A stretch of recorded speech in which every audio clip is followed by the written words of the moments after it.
Greetings and good Thursday morning, this 2nd of May. Jesus Christ, it's the 2nd of May, 2024. Still the third decade of the 21st century. If you're new to my channel, I always open with that to just sort of highlight the fact that if you're not paying attention, it is in fact the third decade of the 21st century.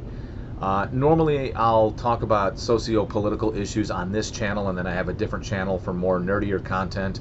But I always open with that to sort of highlight the fact that in the third decade of the 21st century, what sort of things are we talking about versus where people had predicted us to be. However, this is my read, react, and respond video, and then I'll provide some additional context at the end. So it's been about a week. I don't know if I'm going to get any more comments.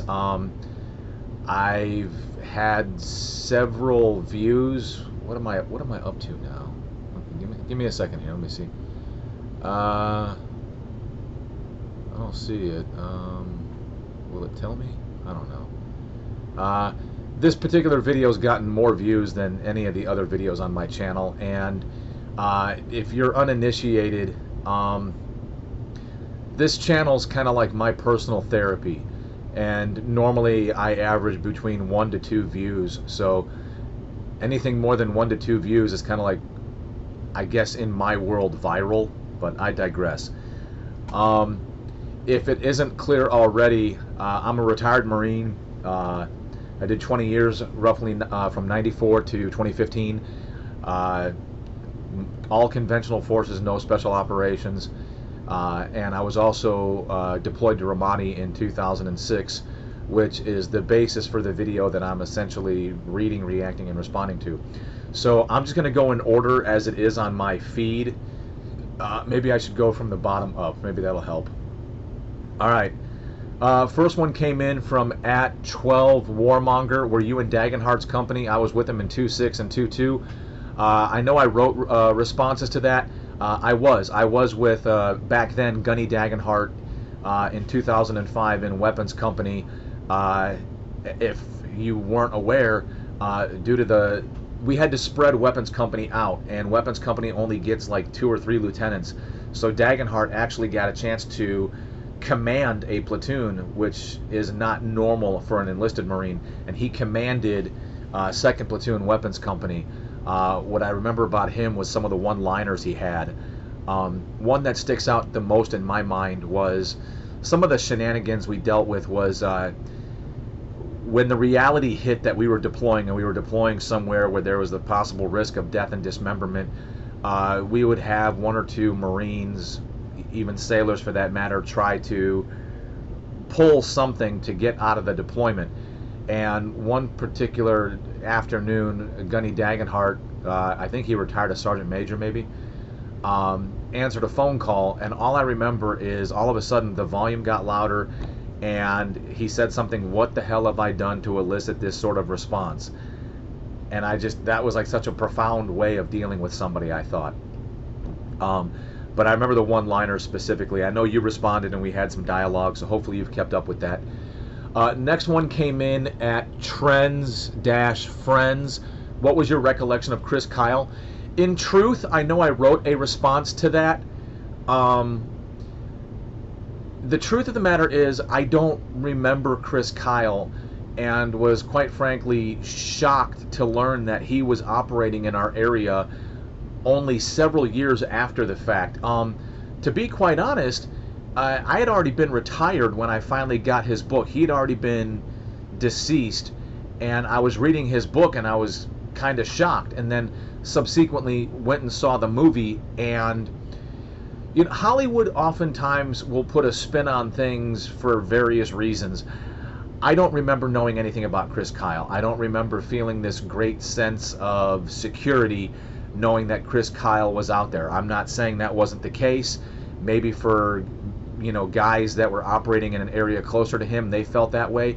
I mean, you have to try to imagine when we were in Ramadi, there was a sense of compartmentalization, that each company had its own little battle space, and there may have been things up into including information that was really only privy to that particular company operating in that AO. But the truth of the matter is, No disrespect to Chris Kyle's legacy. I don't recall knowing anything about him at that particular time. But all I remember was that there were Navy SEALs operating in our area, and from my recollection, I don't recall anything overly negative about them, or negative at all, if, to be quite honest, much at all. Just that they were operating there. Next up is at native_love 1035 story starts. Yeah, Native Love, if you want to put time hacks on this video, I greatly appreciate it. You're not wrong. I do have a tendency to babble incessantly sometimes, fall down rabbit holes, provide more context than is necessary. So you got me. Character flaw. Then again, at Native Love 720, truth comes out. Yeah, you got me. So for anybody watching, if you go back to that video and you click on those time hacks, you'll avoid any and all context that may or may not be necessary. And then next up is at Matt Thornton 1906. I was in Ramadi 06 to 08, 19 Infantry Manchu out of Camp Corregidor. Yeah, I remember Camp Corregidor. Don't remember going there much myself, but I do remember Camp Corregidor because it was west of OP Haria. At FJ, I'm guessing maybe Roman numeral 7, FJ7. Hey, wanted to say thanks for sharing your experiences. I've been trying to educate myself more on the Iraq War and what led me to the Battle of Ramadi and this recent controversy. I'll elaborate more on that when I'm done getting through all the comments. For anybody that may have been there with 3.8, I don't know what your thoughts were, but I feel like when we got ready for our 05 deployment, it didn't turn out anything like we thought it would. And then, I don't know if it lured anybody into this false sense of security, but Ramadi turned out to be the deployment we expected in 05. At least, that's my piece. But FJ7, if I got that right, I'll try to elaborate a little bit more on the end of this. And then at Benji Taylor 7823, fellow 3.3 alum, much later, rah. Yeah, 3.3 doesn't exist anymore as far as I know. 3.3's been completely and utterly disbanded for this new littoral thing that they're doing across the islands. All right, next up is at Joshua, is it Burner? Excuse me. We lost Corporal Leone on our rooftop the first morning in sector. We had just finished clearing the south side of the city. The sun was just coming up, and he was Anglico, so he voluntarily went up on the roof to try and identify a muzzle flash so he could call for fire on a sniper. First day in sector. That set the tone for the bloodiest deployment our unit would endure. Yeah, I want to say so when we first got there, we were replacing 3-7, and I think we were doing company for company, so India for India, kilo for kilo, etc.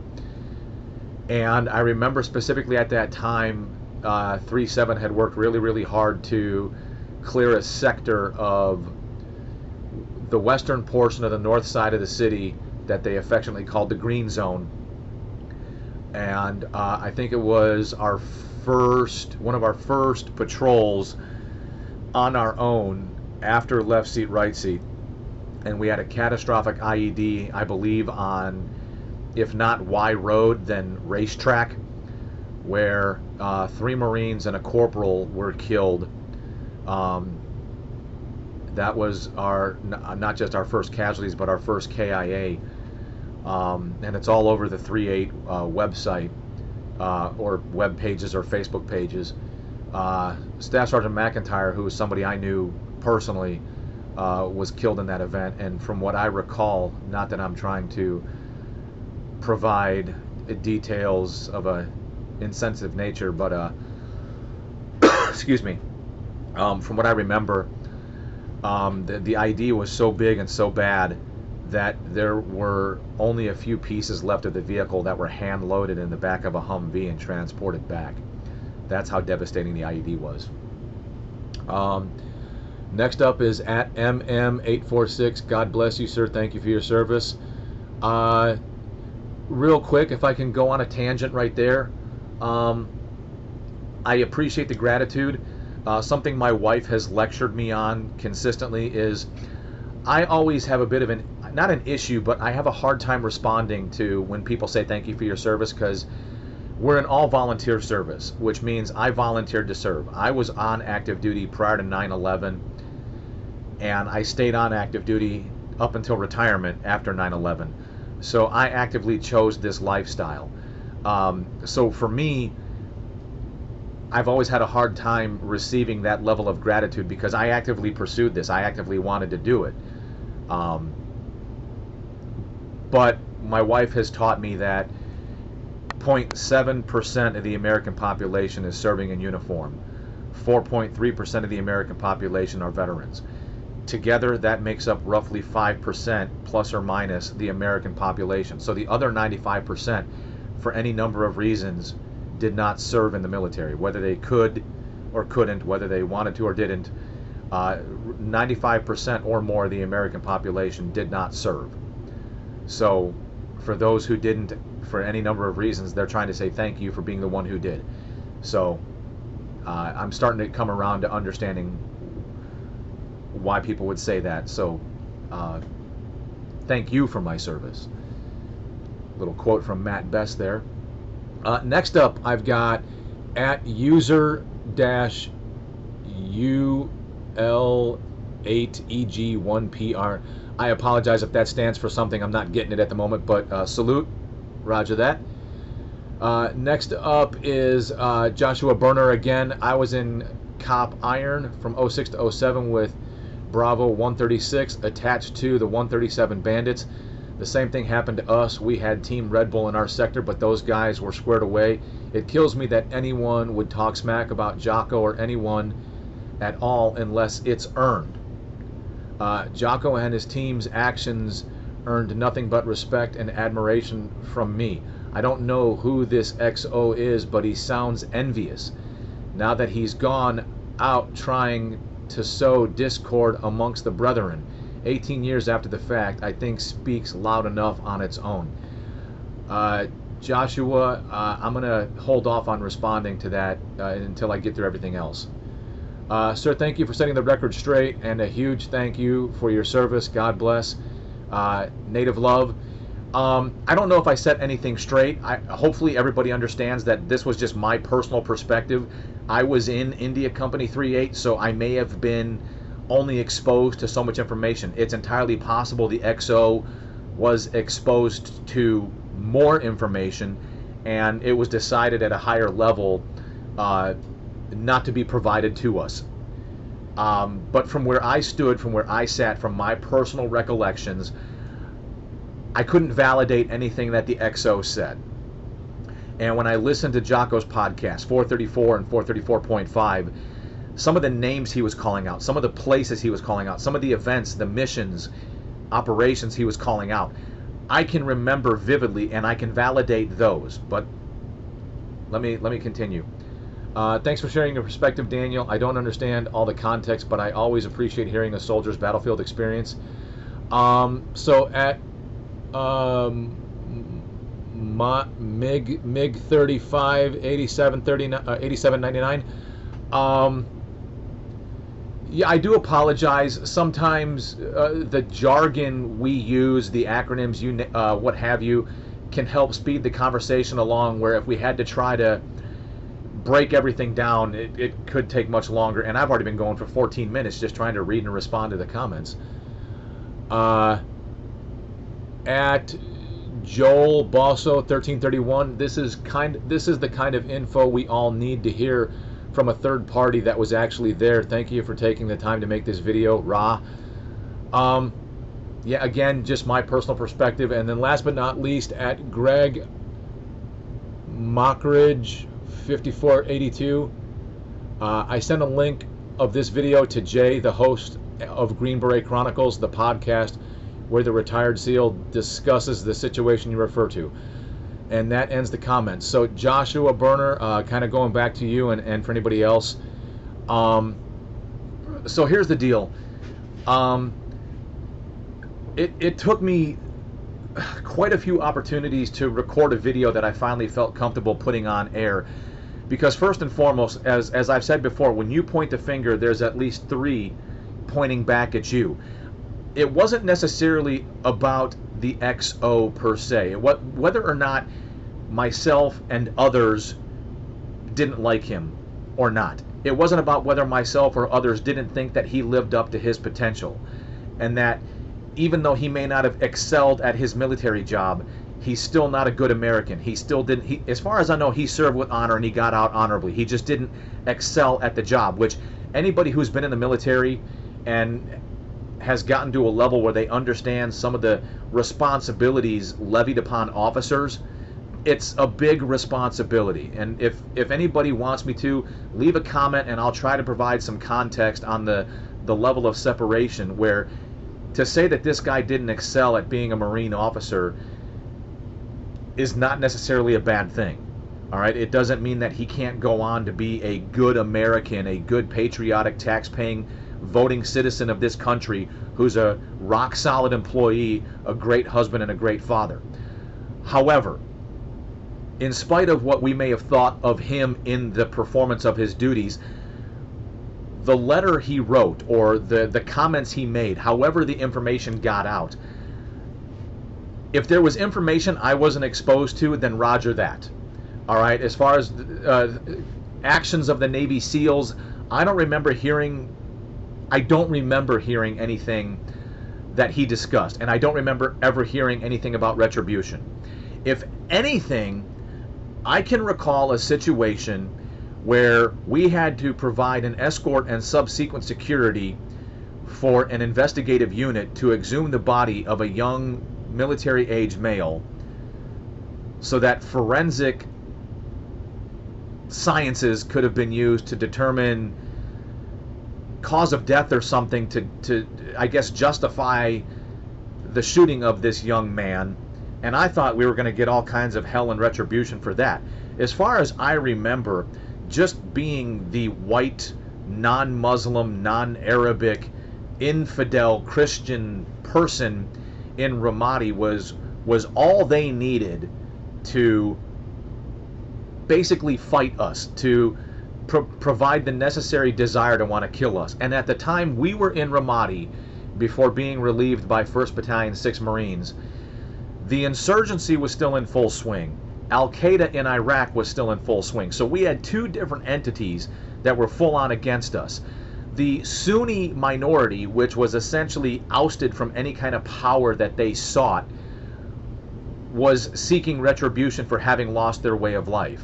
The Shias, if there was a Shia insurgent militia, they were obviously being backed by the Iranians. And then Al-Qaeda were obviously the religious zealots, the religious ideologists. And, you know, as far as I remember, that was all that was necessary for us. I don't remember anything about retribution. And the whole point is this. The whole native love, if you want to put some time hacks in, the whole point is this. If you watch any of these, or more importantly, if you listen to any of these podcasts where Senior Chief Eric is discussing some of his thoughts and opinions, there is conviction, there is passion, and that all comes from a core sense of belief. So the Senior Chief clearly has a foundation of which his argument is being built on. All right, and that takes a significant amount of courage to essentially call out somebody who's made a name for themselves in certain circles. All right, and he's basing that on some core level of belief. From where I sat, I didn't want to let him or his good name build something on the foundation of this XO's recollection. To the best of my knowledge, I couldn't validate anything the XO said. I remember, and it's all over the Facebook pages, anywhere you can find anything about 3-8, during our deployment to Ramadi, we lost 16 Marines and 1 sailor for a total of 17 KIA. Jocko quotes that. Verbatim, he quotes that. All right, sorry about that background noise. And I can validate that. Where he gets 36 from, the retribution, I don't know. Is it entirely possible he was exposed to information that was deemed unnecessary? True. And I've said that I don't know how many times, because I want to give some credit where credit is due.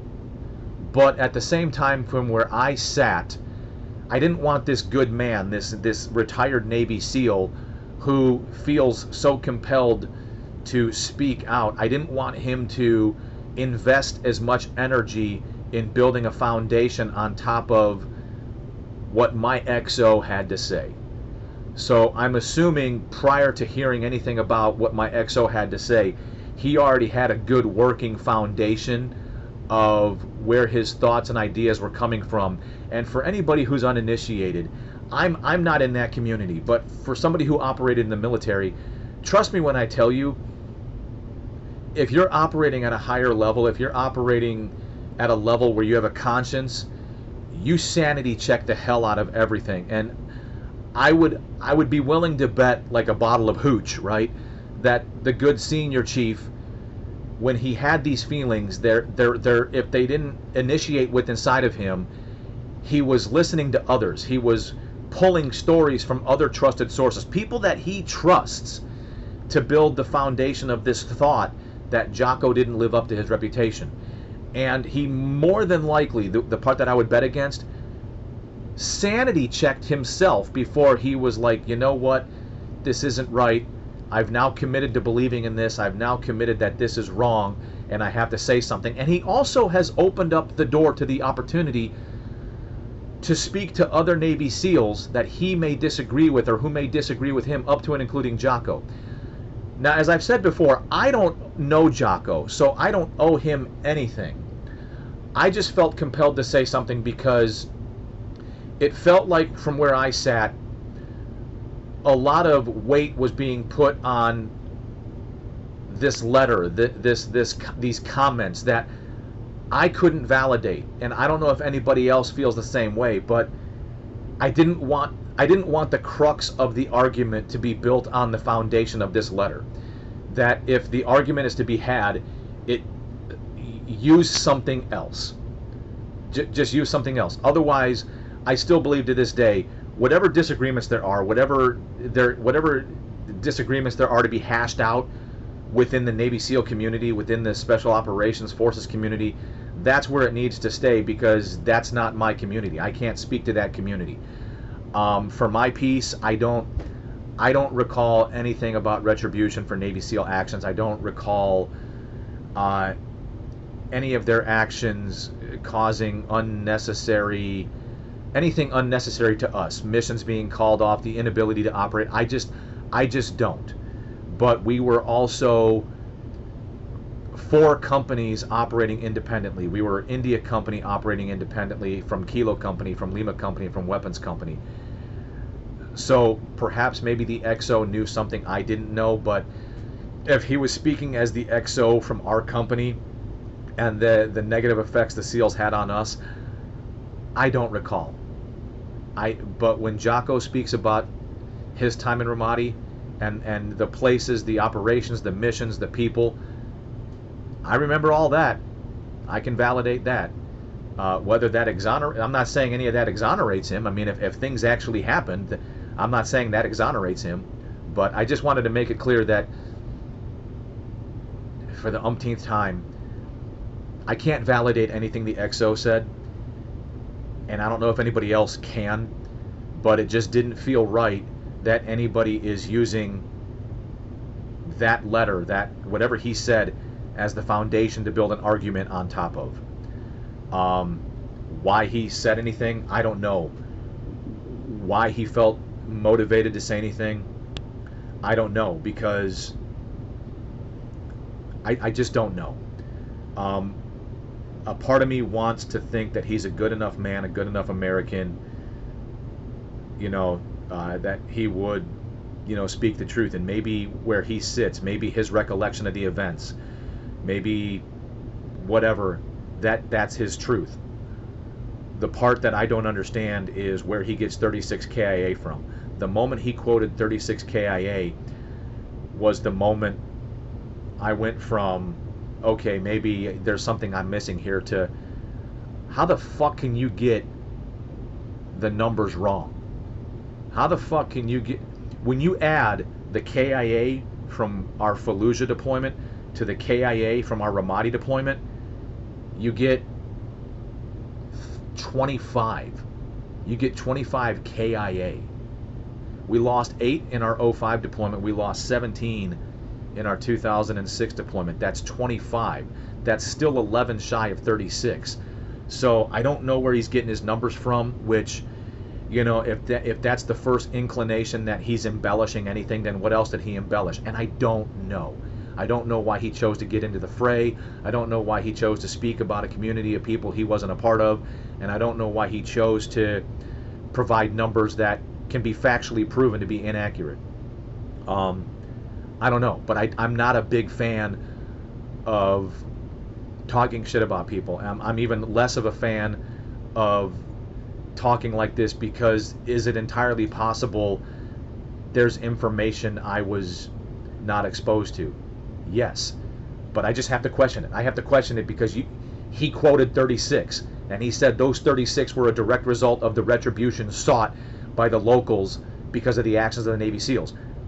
I can't validate any of that whatsoever, but hopefully Senior Chief has something else, something better, something more reliable to work from as the basis for his argument. And hopefully if he ever gets exposed to this, then hopefully he can wrap his head around, okay, roger that, so let's exclude that from the equation and let's include everything else that has formed the basis of my argument on what I think and feel about Jocko. So that's, hopefully that makes sense. Look, for those of you that took the time to not only watch or listen to my video, I greatly appreciate it. For those of you that left comments, thank you. Hopefully you enjoyed my reading, reacting, and responding to your comments. Normally on this channel, I try to talk about other socio-politically motivated stuff, in which case I've got a little bit of time left, so I'll close this video and then I'll try to make another quick video about some things that are going on. So for those of you that got involved, thank you very much. You know the deal. I don't give a shit about the likes or the subscriptions or the shares or the notification bells. Selfishly speaking, this is my little personal therapy session. So for those that got involved, I greatly appreciate it. You're awesome. Be safe out there, everyone.